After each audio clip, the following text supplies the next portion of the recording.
Disebut sebagai pemberontakan kaum Republikan, karena mereka yang menggerakkan pemberontakan Darul Islam, Tentara Islam Indonesia, DITII, merupakan orang-orang yang pernah mati-matian membela Republik Indonesia ketika agresi kedua Belanda telah menguasai seluruh wilayah Republik, kecuali Aceh. Hanya Aceh satu-satunya yang tidak bisa dimasuki Belanda dan sekutu. Sebagai gubernur sipil dan militer Aceh Langkat dan Tanah Karo, Jenderal Mayor Tituler Tengku Muhammad Daud Bereh memobilisasi pasukan dari Aceh untuk menghalau Belanda di Sumatera Timur, dikenal dalam sejarah sebagai Perang Medan Area. Rencana perang gerilya dan pemberangkatan tentara dari Aceh ke Sumatera Timur disusun bersama antara Presiden Soekarno, Tengku Muhammad Daud Bereh selaku gubernur militer, Kolonel Hussein Yusuf dan Cekmat Rahmani ketika Soekarno berkunjung ke Aceh pada 1948, disebut sebagai Biren Agreement, yang berisi strategi dan rencana perebutan Medan dari pendudukan sekutu, NICA.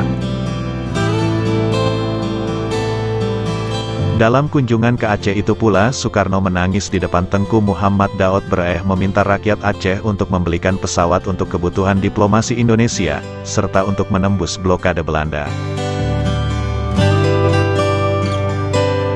Soekarno berjanji kepada Aceh akan diberikan kebebasan mengatur pemerintahan sendiri dengan syariat Islam jika Aceh bersedia membeli pesawat untuk Republik Indonesia. Demi janji Soekarno itu Aceh bukan hanya membeli satu pesawat tapi dana yang diserahkan cukup untuk membeli 2 pesawat.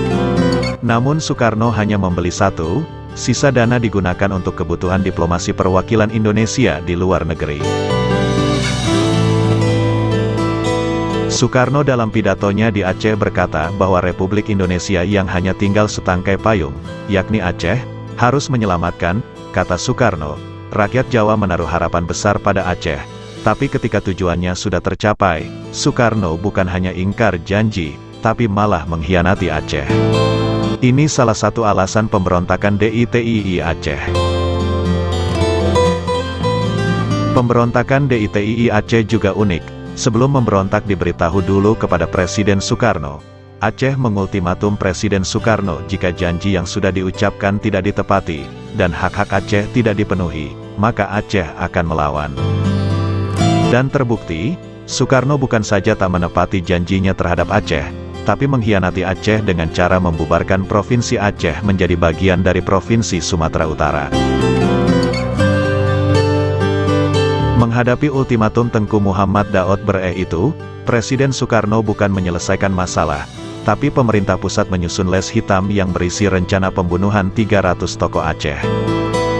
Dari 300 tokoh itu yang pertama adalah Jenderal Mayor Tituler Tengku Muhammad Daud Bereh, bekas gubernur militer Aceh Langkat dan Tanah Karo.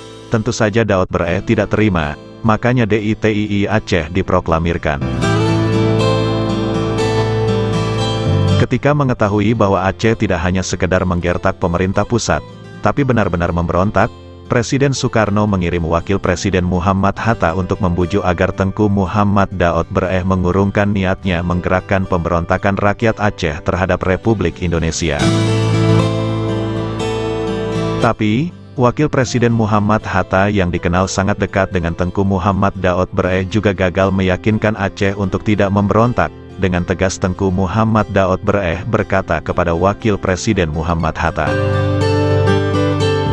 Kata Daud Bereh, dengan ini, atas nama seluruh rakyat Aceh, saya serahkan mandat sepenuhnya kepada Bung Hatta untuk membubarkan Provinsi Otonomi Aceh kapan saja, bahkan malam ini juga, tetapi jika itu terjadi, kita akan membangun negara dengan cara kita sendiri. Kalimat terakhir dari Tengku Muhammad Daud Bereh itu membuat Wakil Presiden Muhammad Hatta terdiam. Ia tidak bisa berbuat banyak.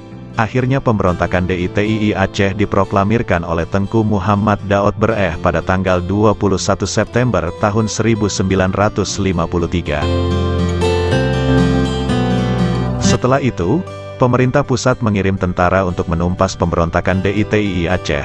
Tapi itu tak mudah, 9 tahun berperang di Aceh, pemerintah tidak berhasil menundukkan DITII Aceh, sampai kemudian Presiden Soekarno memilih jalan damai.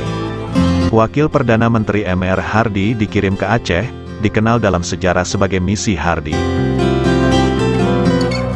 Hasil dari misi Hardi tersebut disepakati bahwa Provinsi Aceh akan dibentuk kembali dengan status sebagai Provinsi Daerah Istimewa Aceh, tidak lagi menjadi bagian dari Provinsi Sumatera Utara.